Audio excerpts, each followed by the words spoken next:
ओम नमः शिवाय। दोस्तों, स्वागत है आप सभी लोगों का एक बार फिर से YouTube चैनल में। दोस्त, पूरे 1200 सालों के बाद बना दिव्या को 25 अक्टूबर, बड़ी महान एकादशी। इस दिन यानी 25 अक्टूबर बाप उसे एकादशी के दिन चुपचाप गाय को खिला दे। ये एक झूठी सी चीज। रोडपति भी होंगे करोड़पति, मिलेंगी सभी संकटों और कष्टों से मुक्ति। जन्म जन्मों की समस्त दुख दर्द हो जाएंगे दूर, जो गए और साथ साथ आपके घर में पूरे साल खड़े रहेंगे।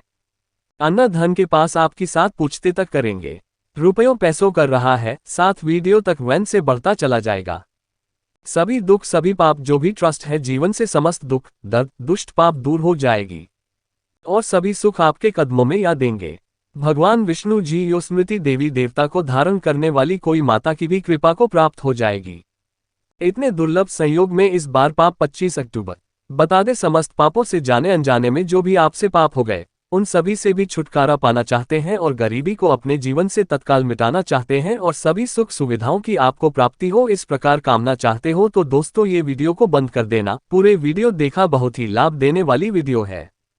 100% लाभ ना मिले तो आप कह देना हो, यदि पूरा वीडियो देखूंगी तो लाभ आपको अवश्य मिलेगा। उनको किस वीडियो में हम आपको उपाय ही कुछ ऐसे बताएंगे जिससे व्यक्ति के जीवन में दुख दर्द को संकट में सभी दूर हो जाते हैं, भगवान की कृपा प्राप्त हो जाता है। और दिल्ली से मत करना और जीवन में श्री प्रकाश की कोई कमी नहीं रहती है। और सबसे बड़ी बात है, इसका उपाय करने से लाभ मिल जाता है। 7 रुपये बैंक बैलेंस पड़ सकता है। वो सभी दुख दूर होकर, कष्ट दूर होकर, शुक्ला से प्यार हमको तो छोड़ दिया होगा। जो पाएगा से जुड़े उनके आपको 25 अक्टूबर यानी कि माफुल सही करनी चाहिए। वीडियो के माध्यम से कोई बताए समय निकालकर देखना पूरा वीडियो, लाभ आपको 100% मिलेगा। वीडियो करके शुरू करें। सबसे पहले तो आपसे रिक्वेस्ट करते हैं, वीडियो पर लाइक करते हैं ना वो सच्चे दिल से कमेंट्स बॉक्स में जय श्री विष्णु, जय गौमाता अवश्य लिख देना, जिससे आपकी समस्त मनोकामनाएं पूर्ण हो जाए। और ज्यादा से ज्यादा वीडियो को शेयर जरूर करना, जिससे और लोग भी सहयोग के माध्यम से लाभ उठा सकते। दुष्ट आपको बताना चाहेंगी कि आश्विन मास के शुक्ल पक्ष की एकादशी तिथि पर पापूछा एकादशी का व्रत रखा जाता है। और इस बार बात कुछ है, एकादशी 25 अक्टूबर दिन बुधवार को है। आपको बता दे, बहुत का ही फलदायी मानी गई है। और बता दे कि इस दिन यदि कोई भी व्यक्ति इस व्रत को रखता है तो उस व्यक्ति के जो भी जीवन में जाने अनजाने पाप हो जाते हैं उन सभी का नाश हो जाता है। हम एक हो जाते हैं। बार विष्णु जी की जाती है। समझ लेना कि जिस किसी को कई बार विष्णु जी के पर प्राप्त हो जाए उसके जीवन में फिर बंगाली मंगल होना होता है। यदि बापू को दूर करना चाहते हैं तो करना चाहते हैं, गरीबी तो दूर करना चाहते हैं और लाभ प्राप्त करना चाहते हैं, मिस्टर है तो संभव हो सके तो इस दिन आपको जरूर करना चाहिए। लेकिन बहुत दुर्लभ संयोग में इस बार पूछा ही करेंसी भगवान विष्णु जी की बात माना व स्वरूप की पापांकुशा एकादशी के दिन पूजा कीजिए आप। बता दे कि व्रत में बहुत ही महत्वपूर्ण फलदायी बताया गया है। इस दिन किया गया व्रत पूजा से साधक को सीधे सीधे फल प्राप्त हो जाता है, पूरे परिवार में उसका लाभ मिलता है, उन्होंने फल की प्राप्ति होती है और जाने अनजाने में जो भी दुख कष्ट आप सभी से छुटकारा लग जाता है, पाप उनसे तो भी मिल जाती है। बन गया है, सभी पापों से छुटकारा मिल जाता है और इस व्रत के प्रभाव से साधक को सुख समृद्धि और ये सुरेश जी प्राप्ति होती है और मृत्यु के बाद शहादत के स्वर्ग रूप चला जाती। इतना फर्क नहीं। इस दिन आपको भगवान कृष्ण की विधि विधान से पूजा अर्चना करनी चाहिए, साथ साथ माता लक्ष्मी की पूजा अर्चना करें। इस दिन अधिक से अधिक भगवान का ध्यान करें।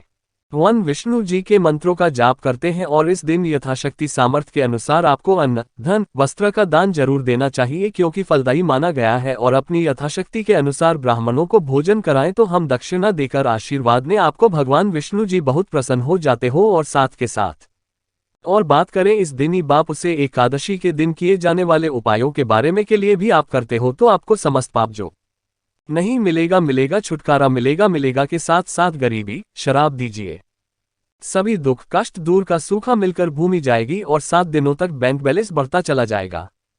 लाभ ही लाभ होगा।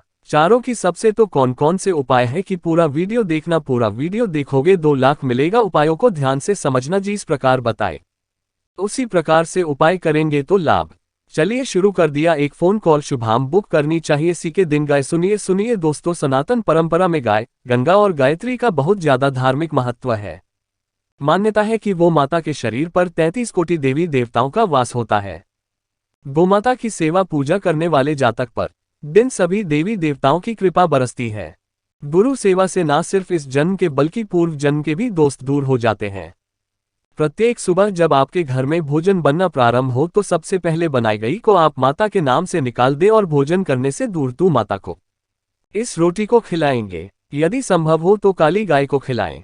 यदि काली गाय ना मिले तो सफेद गाय को भी आप खिला सकते हैं। प्रत्येक पूजा और मांगलिक कार्य में माता या उनसे जुड़ी चीजें जैसे गाय का गोबर, गोमूत्र, गाय का दूध अथवा गाय के दूध से बना घी अवश्य शामिल करें।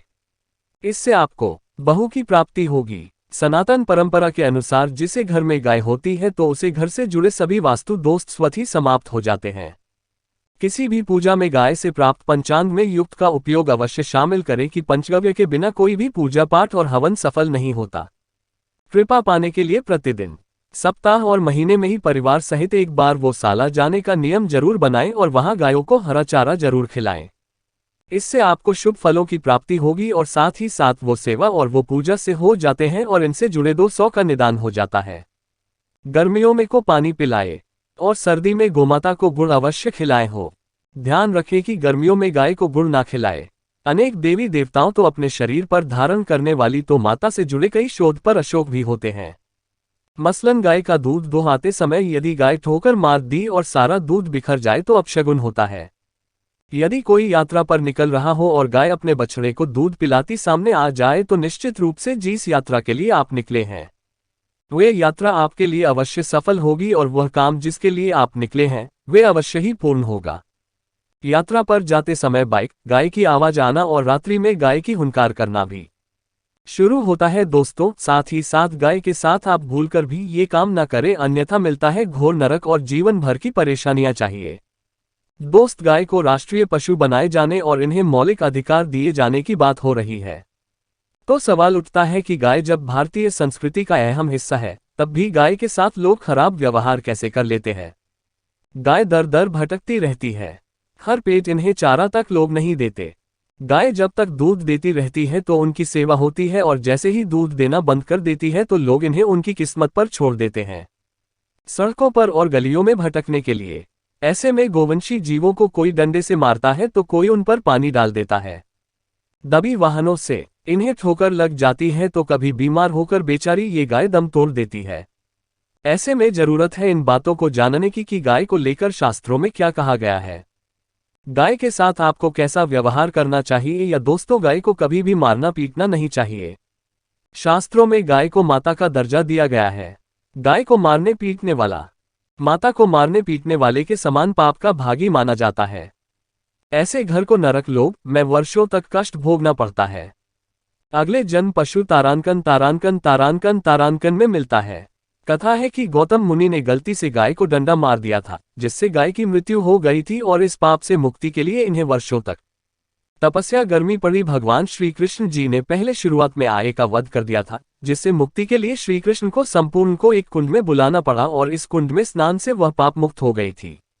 साहब के साथ जो लोग पानी पी रहे हैं, गाय को भगाते हैं, वे घोर पापी के बागी बनकर नरक घूमते हैं, ऐसा पुराण में बताया गया है। जबकि जो लोग के लिए प्याऊ और चारा बनवाते हैं वह महाभाग्यवान होते हैं। ऐसे लोग घोर पाप से मुक्त होकर स्वर्ग आ जाते हैं और बड़े ही धनवान कुल में जन्म लेकर सुख भोगते हैं और साथ ही साथ आराम कर रहे हैं। गाय को कष्ट देकर कभी भी उठाना नहीं चाहिए। कहते हैं कि जिस स्थान पर गाय बैठी है वहां से नकारात्मक ऊर्जा समाप्त हो जाती है। गाय के बैठने की जगह को जो लोग नियमित तो साफ रखते हैं वे पूर्वजन्म में किए गए जाने अनजाने में बापू से मुक्ति हो जाती है और वो लोग में पाते हैं गाय को डंडा मारकर उठाना, पानी डालकर उठाने से मनुष्य पाप का भागी बनता है और अगले जन्म में उसे दर दर भटकना पड़ता है। और साथ ही साथ शास्त्रों में बताया गया है कि गाय का दूध उसके बछड़े के लिए होता है। गाय की बछड़े से बचा हुआ दूध ही मनुष्य को लेना चाहिए, लेकिन कुछ लोग एक बार गाय को दूध लेने के बाद फिर से बचने के लिए बचा हुआ दूध भी दूर लेते हैं। ऐसा करना पाप कहा जाता है। ऐसे दूध को वाला और ग्रहण करने वाला दोनों ही पाप की भागी बन जाते हैं। दोस्तों, साथ ही साथ शास्त्रों में कहा गया है कि कोई वंश यानी गाय और बैल की पीठ पर नहीं बैठना चाहिए। इनकी पीठ पर बैठने से महापाप लगता है। ऐसे लोगों को नरक की यातना भुगतनी पड़ती है। एकमात्र महादेव की अंश के उत्पन्न नंदी ही गोवंशी है, जिस पर स्वयं महादेव और महादेवी सवारी करती है, क्योंकि नंदी ने स्वयं अपनी इच्छा से महादेव की सवारी बनना स्वीकार किया था। और साथ ही साथ शास्त्रों में गाय के दान को बहुत ही महत्व दिया गया है। लेकिन ऐसी गाय का दान कभी नहीं करना चाहिए जो बूढ़ी और बीमार हो। मैं भी में है कि जिस नचिकेता ने पिता द्वारा बूढ़ी गाय को दान करने पर आपत्ति जताई थी। दूध देने वाली और बछड़े सहित जो लोग गाय का दान करते हैं वह महान पुण्य को प्राप्त करके स्वर्ग में स्थान पाते हैं। दूसरों साथ ही साथ सूर्य, चंद्र, मंगल या कि युवती से हो तो पितृदोष होता है। ये भी मान्यता है कि सूर्य का संबंध पिता से, हेमंत मंगल का संबंध रक्त से होने के कारण सूर्य यदि शनि, राहु या केतु के साथ स्थित हो या दृष्टि संबंधी हो तथा मंगल की युति राहु या केतु से हो तो फिर तो दोस्त होता है। इस दोस्त से ही जीवन संघर्ष में बन जाता है। यदि पितृदोष हो तो गाय को प्रतिदिन या किसी भी एकादशी को या किसी पूर्णिमा के दिन या अमावस्या को चारा आदि खिलाने से समाप्त हो जाता है। साथ ही साथ देसी गाय की पर जो सबूत उभर होता है मैं बृहस्पति गुरु है। अध्याय जन्मपत्री में यदि बृहस्पति अपने नीच राशि मकर में हो या अशुभ स्थिति में हो तो देसी गाय के इस भाग शिवलिंग रूपी उबर के दर्शन करने चाहिए। चने की दाल रखकर गाय को रोटी भी नहीं। इससे आप सुबह फलों की प्राप्ति होगी और साथ ही साथ यदि आप रास्ते में जा रहे हो और सामने से गौ माता आती हुई दिखाई दी तो भूमाता को आप अपनी दाहिनी दूर से जाने देना चाहिए। आपकी यात्रा अवश्य सफल हुई और साथ ही साथ यह संकेत भी जानने यदि आप है और सामने आपके गाय बढ़ जाए अथवा अपने बछड़े को दूध पिलाकर भी सामने गाय दिखाई दे जाए तो समझ रहा हूं कि आपके लिए अवश्य ही है और सबके साथ जिस घर में गाय होती है उसमें ही समाप्त हो जाता है। और साथ ही साथ आपको बता दे कि गाय को आप तुम भी रोटी बनाई, प्रतिदिन ताजी रोटी ही बनाए। गाय को अगर आपने रोटी बनाई है तो कोशिश करें कि उस रोटी को आप तुरंत ही गाय को दे दे। अगर आप उस रोटी को रख देंगे और उस रोटी को अगले दिन देंगे तो मैं रोटी बासी मानी जाएगी। गाय को कभी भी बासी रोटी ना वे, इससे घर में नकारात्मक ऊर्जा करती है और जो भी कार्य आपके बनने वाले होंगे मैं कार्य भी आपके बिल्कुल भी नहीं बनेगी। इससे आपके घर में रहेगा और आप जिस भी कार्य को करेंगे उस कार्य में आपको हमेशा असफलता जाए बहुत लगेगा। इसलिए कोशिश करें गाय को रोजाना ताज़ी रोटी बनाकर खिलाए और रोटी को बिल्कुल ना रखें। बासी रोटी गाय को ना दे और साथ ही साथ सड़ी गली चीजें गाय को नहीं खिलानी चाहिए कि घर में कोई फल है।